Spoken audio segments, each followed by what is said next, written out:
Yeah. Am I good? All right. That's fine. All right, yeah. So about half the people in the room know me, and I'm really sorry I'm going to go through the whole who I am thing, but about half the people in the room don't know me, or if you do, I don't recognize you. So I'm going to go through all this, and you guys can just take a nap until then. So my name is Bill Sempf. The @ is because I hang out on Twitter a lot. If you're an anti-Twitter person, I apologize, but I kind of like microblogging because I can't think in more than 140 characters anyway. So my roles, I'm a husband. My wife is not here. I'm assuming she is wrangling children because I'm also a father of 2 children, Adam, who I presented with last night actually for the first time about a game we developed jointly, and Kaylin, who's 1 and small and cute and apparently making friends all over the place. I am a published author in the world of software development, which fits in here. I also call myself a software composer because I got sick of the architect tag. It's stupid.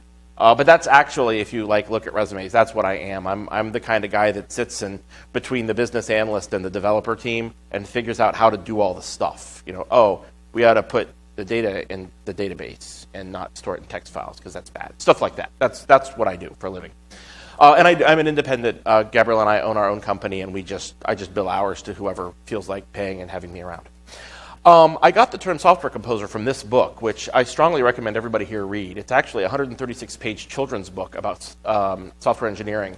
And I learned more in those 136 pages than I have with a bachelor's degree in software engineering and 20 years of industry experience. It's really remarkable, and I recommend you get it. Plus, the author's a nice guy. It wasn't me. I am a home brewer. I didn't bring any beer again. Next year, we're going to implement, if I speak next year, if they're nice enough to have me back, we will implement the Deviant's U-Drink protocol, and I'll bring some homebrew, and we'll use that for that. And that'll be a rockin' good time. I am, in fact, a lockpicker. I am the administrative, what am I? The administrative director of Locksport International. I'm also involved in the Columbus chapter, the president of whom, John Snyder, is sitting in the front row here. So if he and I sit and make funny comments, that's why. It's because we run that group and it's fun. I am a ninja. I'm actually 5th Q, but don't attack me because I'm fat and out of shape. And I'm also occasionally been labeled an insurrectionist because I have this really bad habit of saying stupid things at the wrong time. So those are all the things that I am. I'd love to hear what all of you are, but there's quite a few of you, so that'll take too long. Let's instead talk about how I got here, because that's vaguely interesting. So I learned to pick locks at DEF CON 15, which really wasn't that long ago, considering how much of an impact this made on my life. You'll see that over the next thing. So about 5 years ago, I learned how to pick. I learned from Deviant Olem, who's here, though not in the room, I don't think, and who is an excellent lockpicking teacher. And it's kind of funny because the way I got into it, I didn't go to DEF CON 15 to learn to lockpick. I went to DEF CON 15 to learn about network security because I have always kind of had one foot in the systems administration and one foot in the software development line because, frankly, when you're a software architect, enterprise architect, you have to. You need to know how the systems work. So I've kind of kept a foot in both camps. And security, even back then, certainly now, much bigger topic than it had been when I had started in the industry. So I had been trying to keep up, and a trip to DEF CON was in the cards.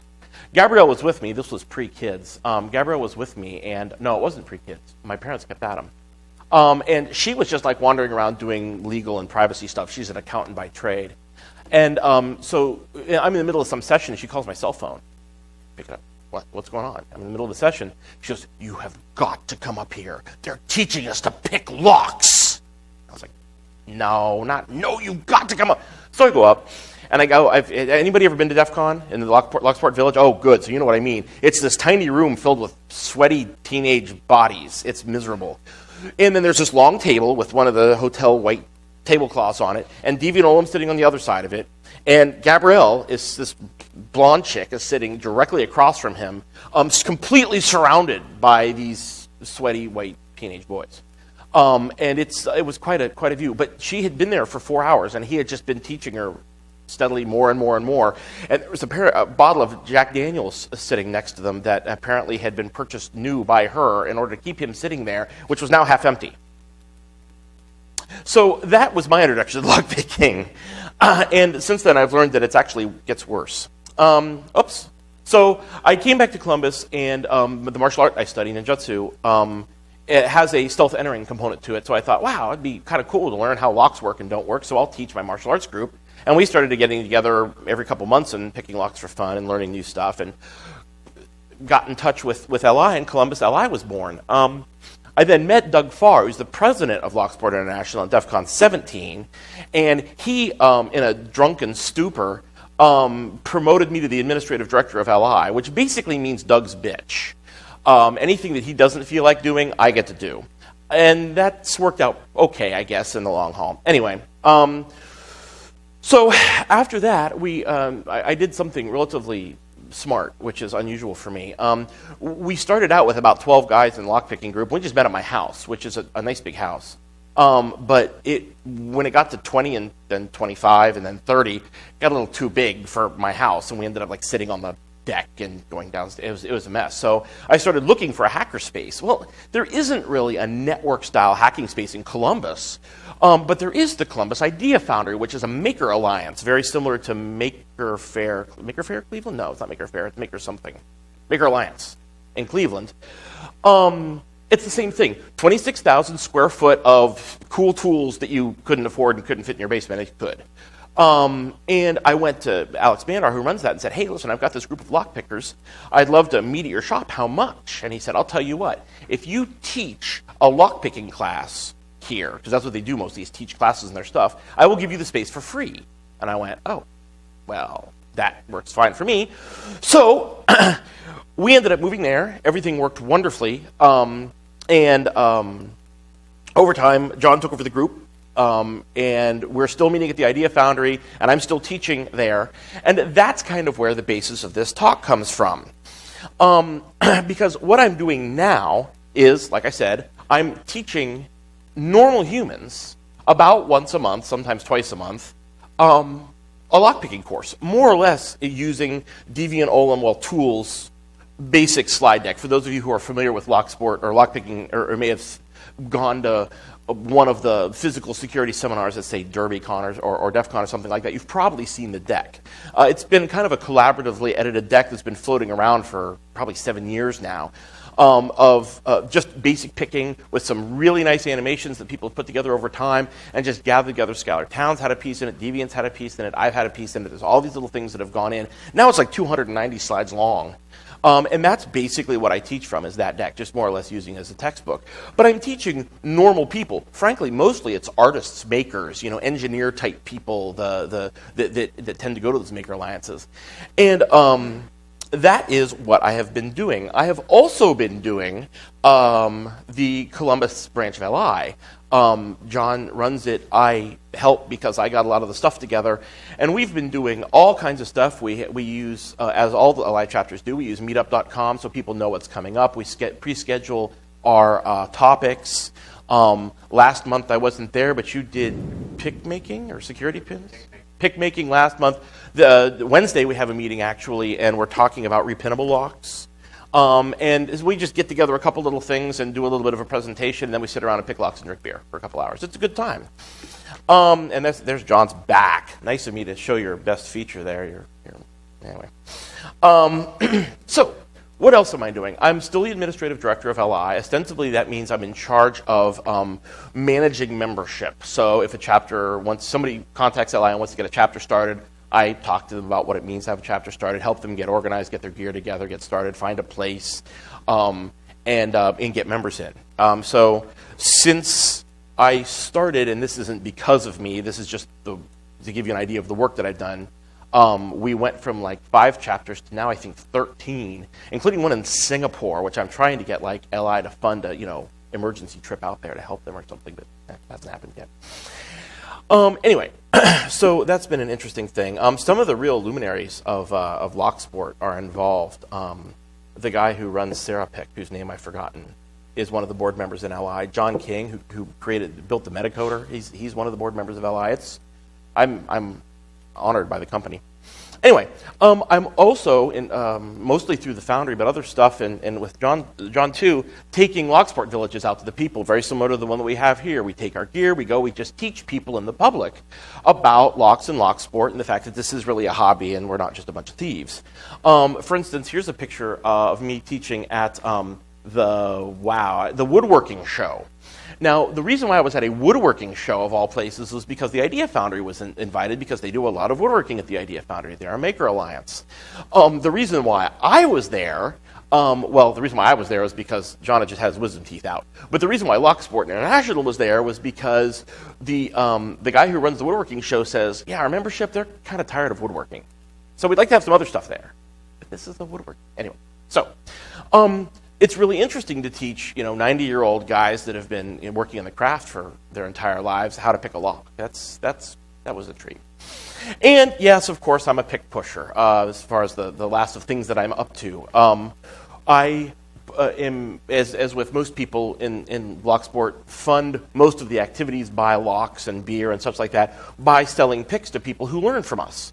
And so that always leads to the inevitable question of, are these things legal and stuff like that?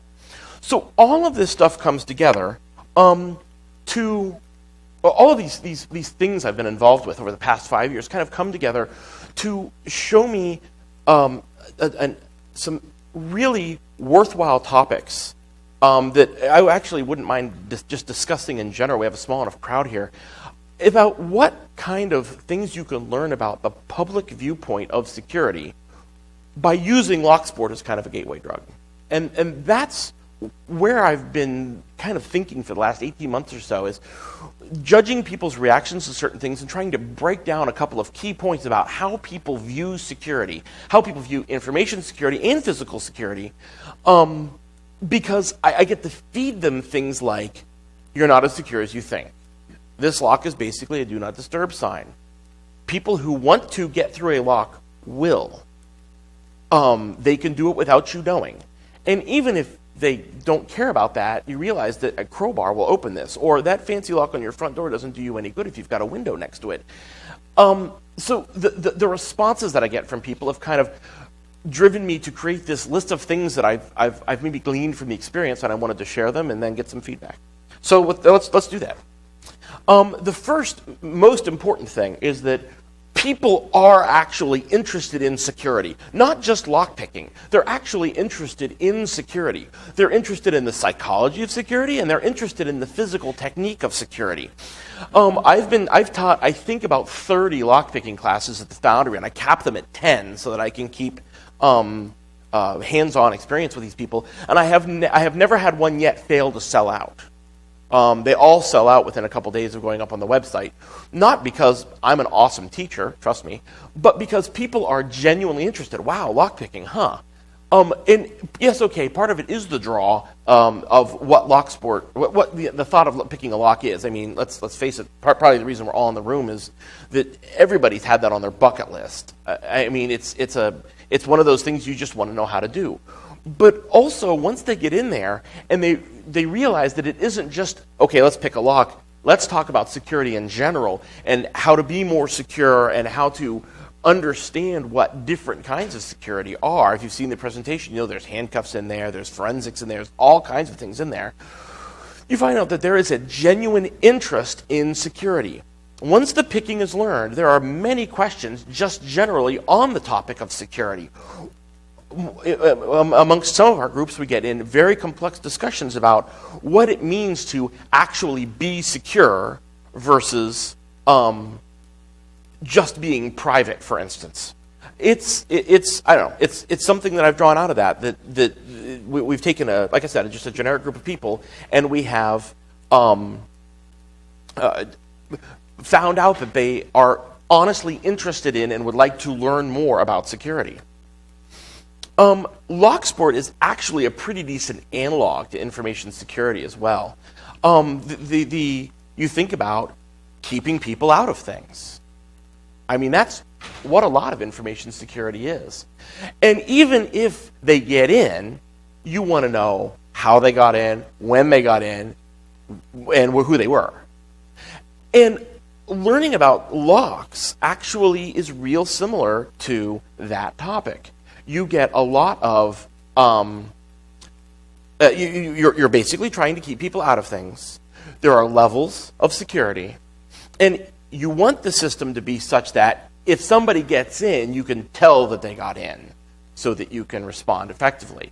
So teaching people Locksport is actually an effective way to migrate their thinking into other kinds of information security talk. Now, I haven't done this in the classroom yet, but I've done it a lot just personally with people.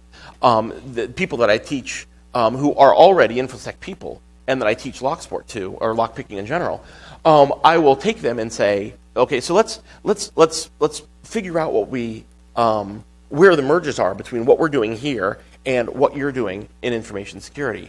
And one of the key things is that assignment of risk and versus cost or versus difficulty. For instance, you can put many different levels of padlock on your shed, right?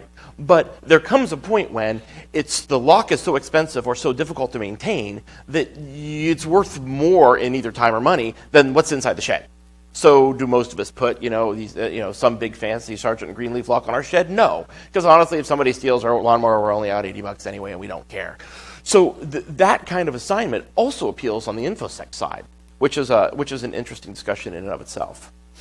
So, segueing from that concept of levels of security is initially foreign to most. Most people in the lockpicking classes, in general, think that there is a lock, and it has a key, and that's it. There aren't more secure locks. It's either locked or it's not locked, which is actually that's also another very similar analog to infosec. A lot of people think it either has a password or it doesn't, not realizing there's actually many different levels of security. So when we're put in a position where it's like, okay, let's the key is the key example is the progressive set. If you guys have learned to pick, you often are taught using a progressively pinned set of locks. So you get a lock with one pin in it, and you pick the one pin just to get a feel of what the pick is like. Then you pick a lock with two pins to get a feel for what binding feels like, because with one pin it never really binds, or you don't ever get to feel anything but binding. So with two pins you get to feel springy in the binding and then pick them in order. And then three pins, okay, let's just make it a little bit more difficult. And by the end of it they're going, so if you want like a really hard lock to pick, it'd be really long and have 26 pins in it? Well, no, there's other things you do to make the lock more secure. Okay, wait a minute, more secure. So you actually have different qualities of security. Wouldn't you just want it to always be the most secure? Well, no, because they're extremely difficult to machine and maintain. And so you get into that discussion. That idea is pretty foreign to most people. They think they have a lock on their front door and their door is locked, and that is that. It's really, coming from somebody who's studied security for a long time and been professionally involved for a couple of years now, that was a shocking discovery for me, is to find out that a lot of people felt that way. Segueing from that, you discover that risk is deemed acceptable to most people. There is the concept of, well, once they learn that there's different levels of lock, they say, well, Bill, what do you have on your front door? And I say, well, I'm a geek. I have a bylock on my front door, but it's not because nobody can pick it, though nobody can pick it. If you're not familiar, a bylock's an Australian company. It's a U-shaped key. I have the key if you want to see it afterwards. There's a U-shaped key, and there's two rows of 7 pins, so it's a 14-pin lock, and it is extremely difficult. Actually, I don't think anyone's actually picked one that's whole, though that may not be true anymore. But that's neither here nor there. I have a 6-foot window next to my door. Okay, and then I have my front is all done with rocks. So if you wanted in, you could get in. That's not the point. The point is that I think locks are cool, and that's why I have it on my front door. The point that I want to make with this, though, with them when they ask that is, I say, I understand that somebody could get in if they wanted to get in, and the response is pretty much always, yeah, but that doesn't really happen. I mean, it does, but it doesn't. I mean, nobody really worries about that, right? I mean, why would the people that built the house put these cheap locks on if people actually broke them? You know what I mean? Okay, yes, I sort of do know what you mean. Where they're getting to is that the risk is deemed acceptable. Rather than having to deal with the concept of making their facility more secure, they'd rather look and say, you know what, this isn't very likely, and leave it at that, which is a little scary. On that exact topic, we look at people, even if the risk is unacceptable, are often very unwilling to change. knowing that they are in a position where increased security may actually help them. The core example is gun locks, in my opinion. We don't have any gun locks in the Columbus LI collection, and we need to. But I've worked with them when I've been like sitting in on other people's Locksport villages, and have shown people how easy they are to open. And generally, it's, well, yeah, but my son would never figure out how to pick that open. When his son's sitting next to him picking a schlag open, like, yeah, yes, he could if you wanted to. I mean, if that's your point, is to use the gun lock to protect, to separate your children, potentially, or your children's friends from this lock, from this gun, you have to understand that lock isn't going to solve the problem. You have to find something else. And people go, yeah, maybe, but they don't. And they don't. I mean, we've had the discussion in both the Locksport group and in my classes. And in general, even people who know how ineffective gun locks are don't change it because it's not going to happen. They're lazy. People are lazy, which I think as information security professionals, we've all discovered that pretty much, haven't we? I mean, I assume most of you in here are infosec people. We've discovered that people are unwilling to change things, even if it means changing a password. So this is something that we already knew, that I think is an interesting topic with this, that there is something of a mystique about hackers. And we already kind of all knew this because that's probably why most of us ended up in the field. Very few of us stumbled into it. Probably most of us watched, war games. If you're as old as me or one of the later versions, I'm sure some of the kids here. You're younger than me. What's your version of war game? Hackers, okay, yeah, it's exactly like that. And went, wow, that is cooler than shit. I'm going to go break into my computer, and that's what they do. But there is, and we all know that there's the majority of people out there have no idea what any of us do, and that fits into the physical realm too. I have had more people contact me afterwards when I refer them to Johnny Long's book, No Tech Hacking. If you have not read that book, you should. I should have a picture of that, actually, for this presentation, too. Johnny Long, No Tech Hacking. It's a Singrist book? No, it doesn't matter. Just look up No Tech Hacking. You'll find it. It's basically an entire book full of more or less physical hacks. Okay, some of it's like Google hacking, or Google, fancy Google searches and stuff like that. But it also, he talks about the doors that have the motion sensor on the back, and you take a wet paper towel and a clothes hanger and go like this, and the door comes open. Those kinds of things. I refer a lot of people in my classes to that book, and almost everybody who has been seriously interested, like ordered it on their phone while they're sitting there, has contacted me a couple weeks later and said, that book changed the way I look at everything. So it's been worthwhile for me to introduce the masses to that mid-level of hacking that Locksport fits into, this kind of physical, you don't need to know how to run Nmap sort of thing around hackers. That's entertaining. So on the exact flip side of that, this idea of security theater makes a lot of sense to people. Even though, in general, people are, as we've discussed, kind of dismissive of this levels of security, when they're talking about other people, excuse me, they recognize the whole, oh yeah, those people are sheeple. They need to be lulled into obedience, lulled into a false sense of security. The TSA is a constant topic. Oh boy. Okay, sorry. A constant topic in my classes, because there's the whole TSA locks thing, and I talk about. For those of you who've heard Deviant's talks on physical security, you might have heard him talk about this. Traveling with firearms just so you can lock your bags. So I see a couple of nods, but I'll tell the story anyway. If you travel with a firearm on the airlines in the United States, you must put the firearm in a hard, locked container that only you maintain the key to. Okay? So a lot of people will put it in a gun box and then put that in their suitcase. Well, Deviant and myself and now many, many others don't do that. I have a Pelican case that is my suitcase, and the gun is just in foam in there.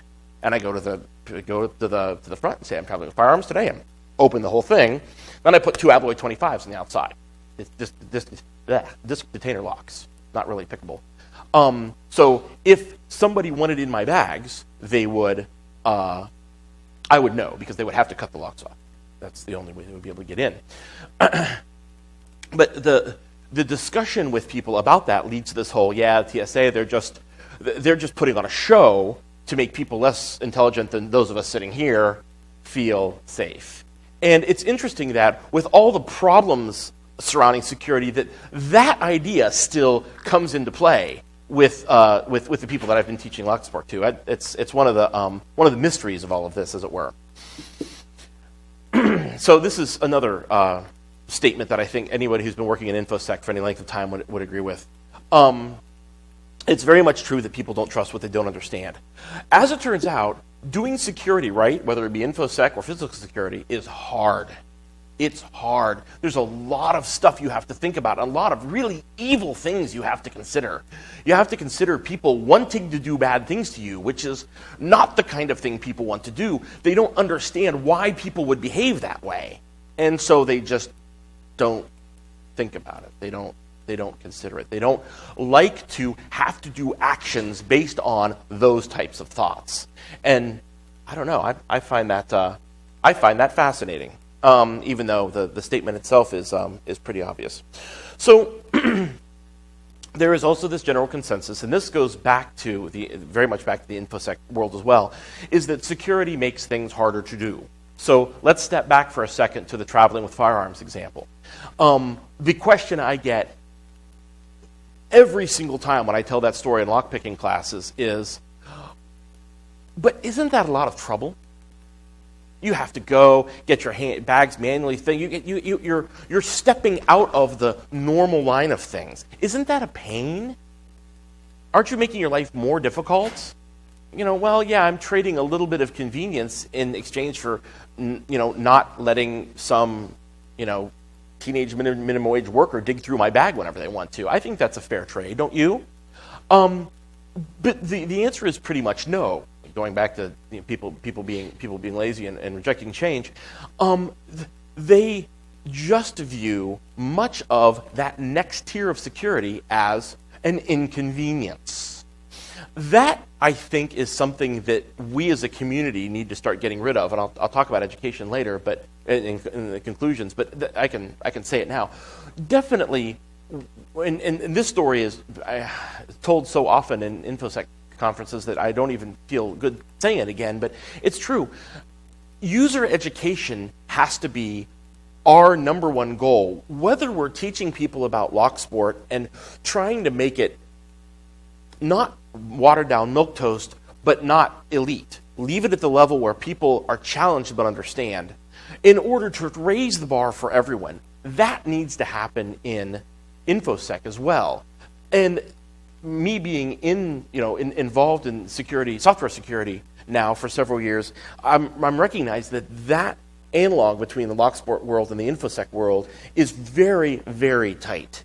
And we've got to be really, really careful about how we go about teaching this. And I don't have the answers. I'm the first to say it. But there are people out there who do. And those of us who are just of the attitude that, users are losers, they're just there to make my life difficult, need to change that attitude and go about teaching people and helping gently sway their attitudes into a philosophy of, hey, okay, this is a little bit more inconvenient, but boy, it's a hell of a lot better in the long run. So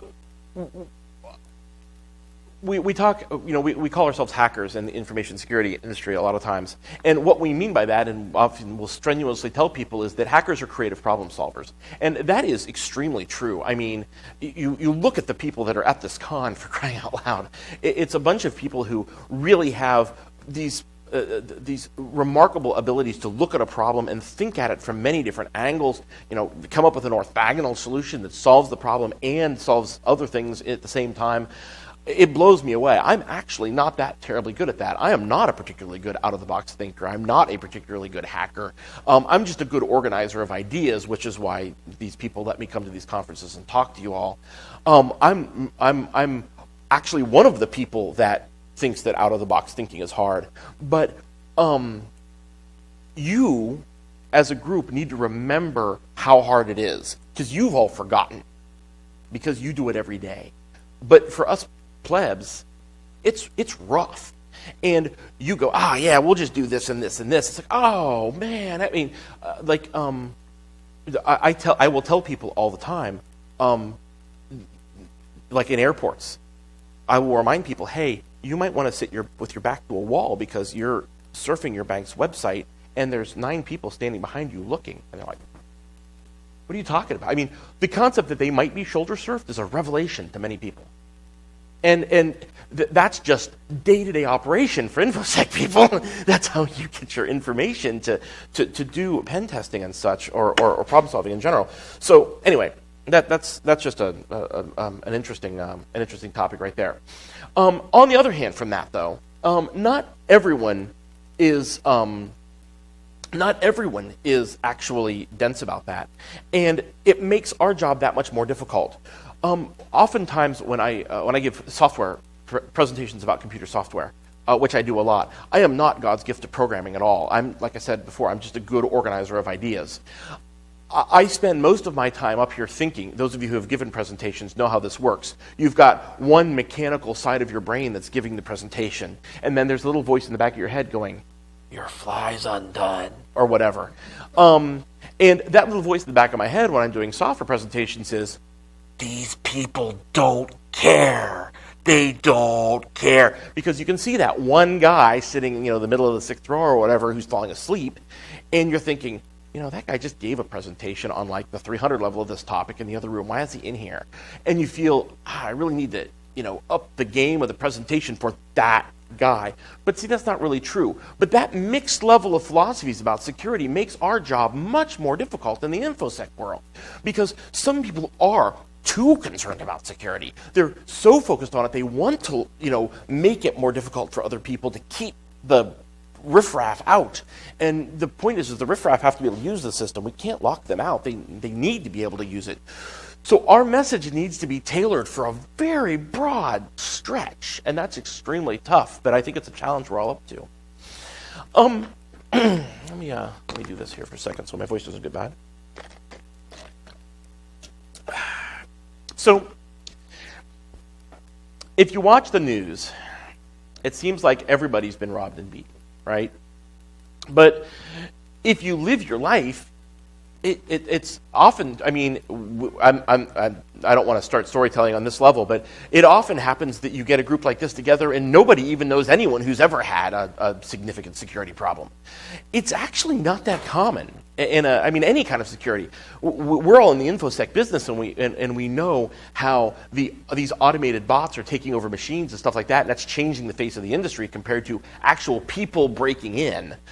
So that's a little different because we're facing a faceless, nameless opponent almost in the infosec world. But in the physical security world, you can have a big family or a big friend base and actually know absolutely no one who's ever had a physical security problem. So that kind of clouds the perception of what risk is. And honestly, it does for me too. This is something I struggle with a lot. When people ask me, if you know that the locks can be picked, why do you bother putting locks on it at all? Because if somebody's going to get into your door, they're going to get in whether they want to or whether you want them to or not. The locks might just be an inconvenience. And even though that's heresy to say in a group like this or in a lockpicking group, actually there's kind of a grain of truth to that. Because really, if somebody wanted in, they're going to get in anyway. And if they're nice enough to not try to not pick the lock, they're not going to try the door at all. And that's a pretty good point. Okay, so I'll tell you a little story. I don't teach picking ace locks. Okay? Initially, it was because I didn't have the tool. Even though you can pick it with a hook, it's hard. It's better to have an ace tool to pick it. An ace lock, it's a circular, star-shaped lock. You find it on vending machines. And that's the second reason I don't teach it. It's just too convenient. It's too easy to be in a deserted part of the hotel and go. And, they're really easy to pick if you have the tool. Open the lock, take the change, put it in your pocket, close the thing, and leave. I think that's too easy. Honestly, the people that we teach to pick deadbolts, they're not likely to break into people's front doors. It's much easier to kick in the back door than it is to pick the front door. And I know that. It's so much easier that it doesn't even really enter into conversation. Those of you who were at my talk last year, we discussed that at that time. But I have this thing in my head that ace locks and the temptation of soda machines and stuff, vending machines, is too great. But somebody in one of my classes said I was teaching how to pick a wafer lock, and people picked wafer locks in this room. Yeah, they are the classic do not disturb sign. They are so easy to open. I have a video of myself opening one by accident, just trying to get the pick in the lock. All right, it's ridiculous. So I was flipping through Deviant Slides and saying, yeah, these locks are really weak, but look at all the important things they're used for.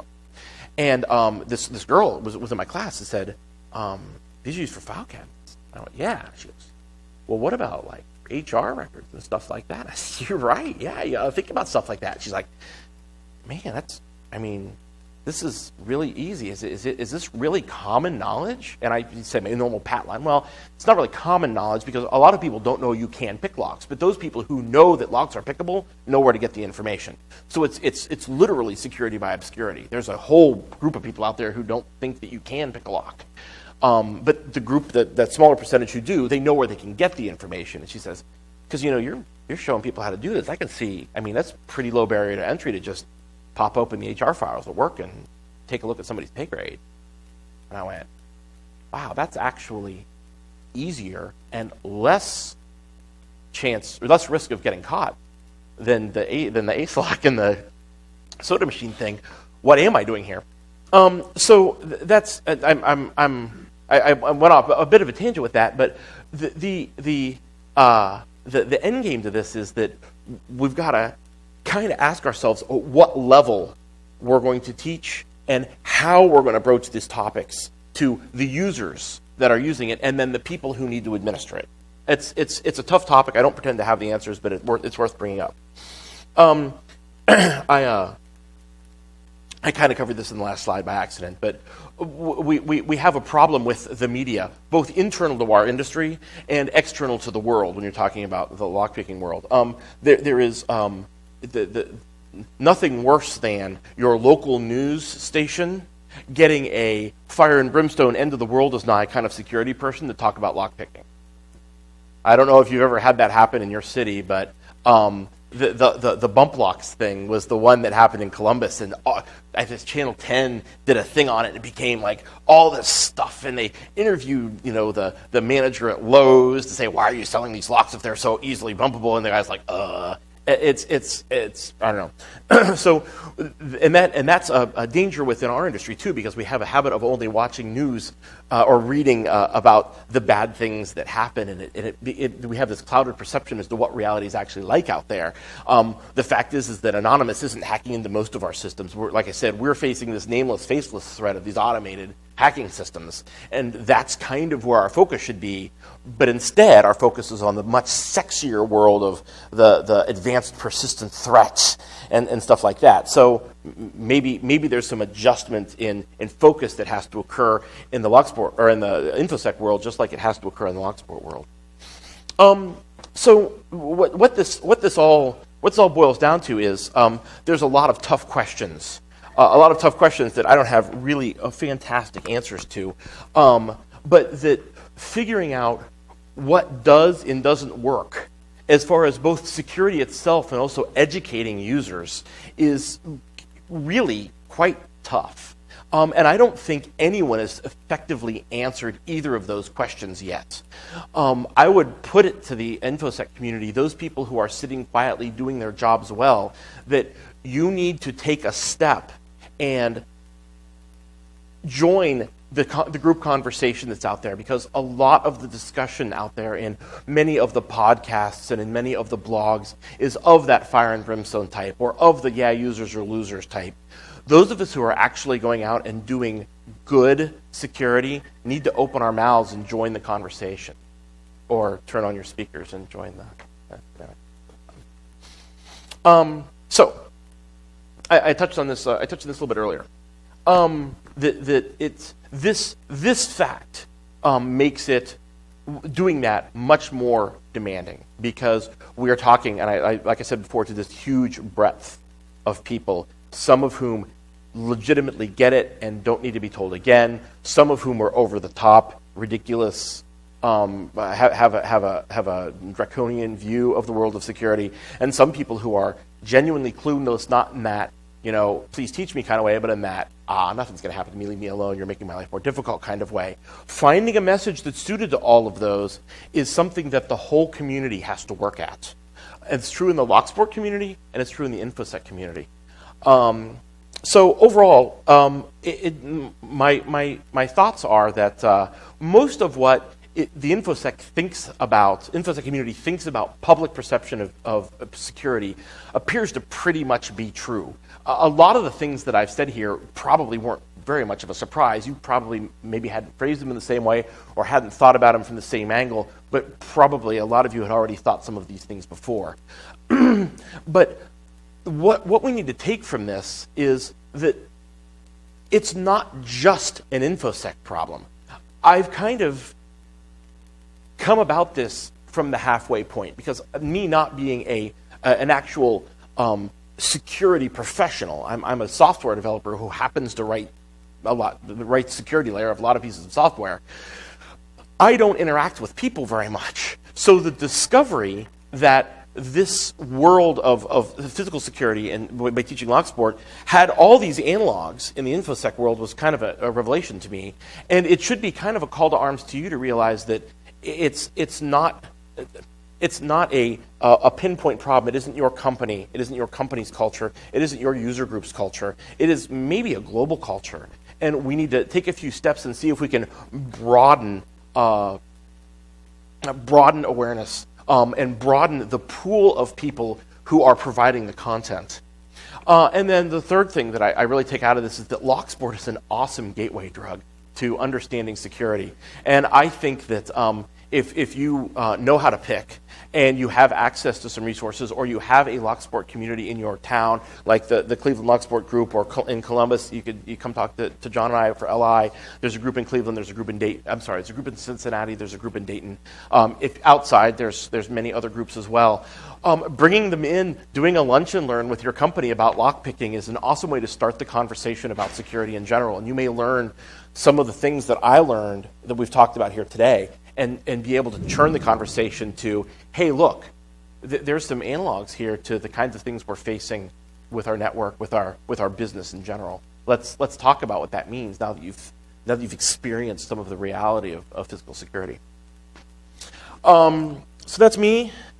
I'd like to hear what you guys have to say. I don't know how. I'm kind of running a little low on time, so we might have to wander off elsewhere. 15? So give or take? Somewhere in there. If you have any questions for the group, that's fine. Or you can grab me on Twitter or LinkedIn or send me an email. I'm really easy to find because of the whole authoring thing. Or if you've got some things you want to talk about here, you can feel free to pipe up right now. Or you can sit and stare at me. Oh, yeah, we started off there, Mick. That's good.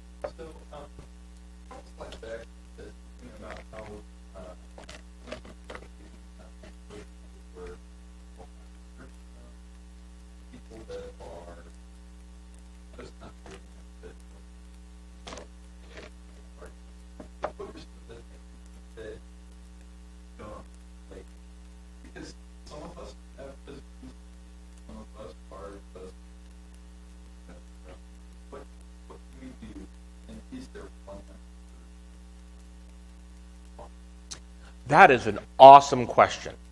I do not pretend to have the answer to that. I am literally here to bring up the point that I've observed it. I don't have the answers. That would be a fantastic talk for you to give next year. Seriously, that sounds terrible, but you're one of those people. I mean, you do the podcasting thing and you have the right message, so you're on the good guys team for sure. But let's see here. That decision needs to be made as a team. We've got to have these discussions and figure out how we teach the users about the philosophy of security, to understand why not to hold the door for people who don't have their badge evident, to understand why when the guy calls and says, hey, I'm trying to sort out the phone system. Can you read me these numbers off the bottom of your phone? Why they should maybe think twice before doing that. Explaining not just to do it, if that happens, call me, but explaining why. Creating that message is going to be something we're all going to have to work on. And I'm not up here saying, hey, here's how we should do this, because I don't know. But I know it needs to be done, and it's not being done. I mean, there's probably been a number of talks here today where some luminary in the infosec community stand up and says, we're losing. This shows we're losing. As an infosec community, we're losing the battle. But it's true. We're losing. In so many ways, we're losing. I mean, we're not gathering, per your talk, we're not gathering effective enough data to fight the automated security scare, and we're losing the social engineering battle because we're not educating the users effectively. And I can't do I can't. The first one isn't the subject of this talk, but the second one, we need to craft that message as a group. I mean, together, over beer, preferably, I think. So I'm sorry I don't have an answer for you, but I'm hoping you have an answer for me, maybe. You know what I mean? Not you by yourself, but... Yeah, well, okay. Yeah, maybe. But either way, I mean, all of us in this room, all of us at this con, need to continue working together, not just to get that cool new ODE, but to craft a message to explain to a user why that cool new ODE is important and what it means to them, and why having a bunch of stuff installed in their computer makes it much more likely that next cool new ODE is going to make them have to reformat their box or lose their information. Nobody else, really? I was that boring, huh? You guys are like all phased out. I guess it is Friday or Saturday at 5. Everybody's probably either hungover or waiting for their next drink. That's a possibility too. All right, well, you know how to reach me. I'd love to have the conversation. I'll be around, and thank you all very much. Have a good rest of the con. Hope you're enjoying it as much as I am. Thank you.